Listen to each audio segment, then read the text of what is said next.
सह्याद्रीवर राज्य मंत्रिमंडळाची बैठक संपन्न। बैठकीमध्ये अनेक महत्त्वाचे निर्णय। मात्र नाशिक आणि रायगड पालकमंत्री पदाबाबत चर्चा नाहीच, सूत्रांची माहिती। 15 ऑगस्टला ध्वजारोहणाची संधी न मिळाल्यानं नाराज नाही, वरिष्ठांचा निर्णय मान्य। मंत्री भरत गोगावलेंची लोकशाही मराठीला प्रतिक्रिया।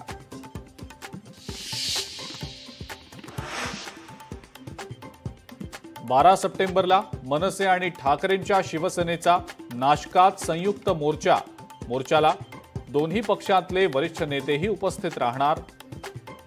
नाशिक शहरातल्या समस्या आणि इतर प्रश्नांवर मोर्चा काढणार।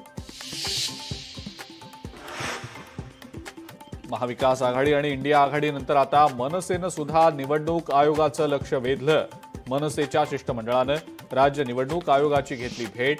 आगामी निवडणुकांच्या पार्श्वभूमीवर काही सूचनांबाबतही दिलं पत्र।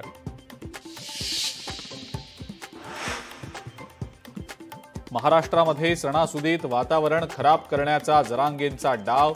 लक्ष्मण हाकेंचा जरांगेंच्या मुंबईतल्या 29 ऑगस्टच्या मोर्चावरनं गंभीर आरोप।